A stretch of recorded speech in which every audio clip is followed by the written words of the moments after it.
जम्मू कश्मीर की राजनीति एक बार फिर उबाल पर है और इस बार वजह है आगा रोहिल्ला, जिन्होंने आरक्षण के मुद्दे पर उमर सरकार को सीधी चेतावनी दे दी है। सांसद आगा रोहिल्ला ने एक्स पर पोस्ट करते हुए कहा कि अगर 20 दिसंबर तक आरक्षण विवाद का हल नहीं निकला तो वे छात्रों के साथ फिर से सड़क पर उतरेंगे और इस बार प्रदर्शन एक दिन का नहीं होगा। उन्होंने माता वैष्णो देवी यूनिवर्सिटी में MBBS एडमिशन विवाद को सरकार की नाकामी बताया है। याद दिला दे कि पिछले साल इसी मुद्दे पर आगा रोहिल्ला ने बगावत कर दी थी और उनके प्रदर्शन के बाद ही बडगाम उपचुनाव में NC को हार का सामना करना पड़ा था। और अब एक बार फिर से वही मुद्दा, वही चेतावनी और उमर सरकार के सामने संकट और गहराता जा रहा है।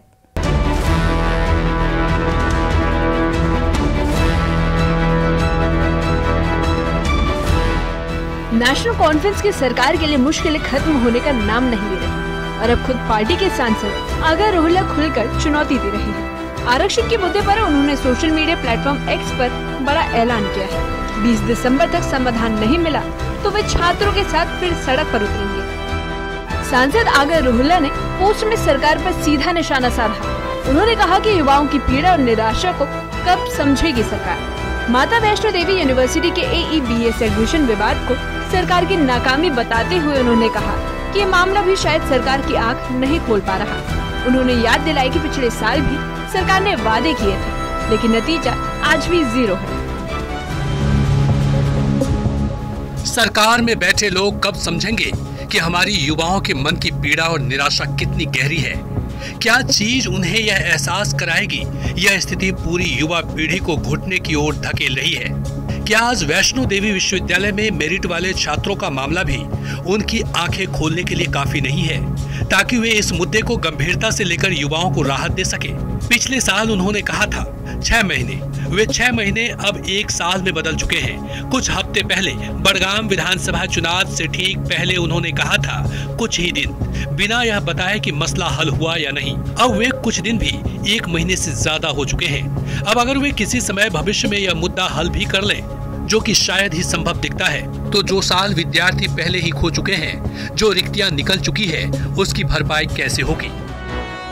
बडगाम से सांसद बनने के बाद भी आगा रोहिल्ला लगातार इस मुद्दे को जीवित रखे हुए हैं। उनका आरोप है कि सरकार ने चुनाव के समय कहा था कि कुछ दिनों में समाधान होगा, लेकिन वादे सिर्फ चुनावी बयान बनकर रह गए। उनका ये बयान पार्टी के भीतर टकरार की ओर इशारा कर रहा है। क्या यह सब व्यक्तिगत अहंकार का मामला है?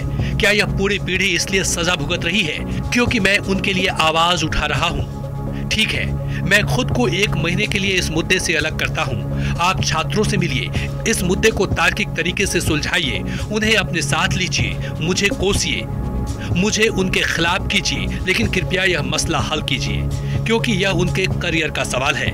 और अगर 20 दिसंबर को संसद सत्र समाप्त होने तक यह मुद्दा हल नहीं हुआ तो मैं फिर उन्हीं छात्रों के साथ बैठूंगा जैसे पिछले दिसंबर किया था, लेकिन इस बार सिर्फ 1 दिन के लिए नहीं।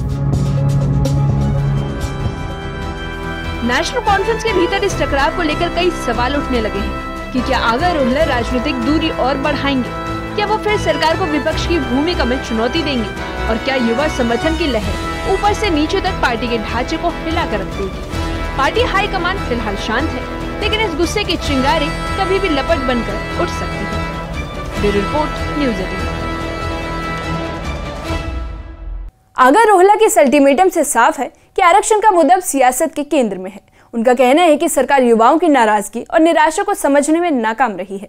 MBBS एडमिशन विवाद ने हालात और बिगाड़ दिए हैं और ऐसे में सरकार ने 20 दिसंबर तक कोई ठोस फैसला नहीं लिया गया तो आगा रोहिल्ला का आंदोलन सरकार की मुश्किलों को और बढ़ा सकता है।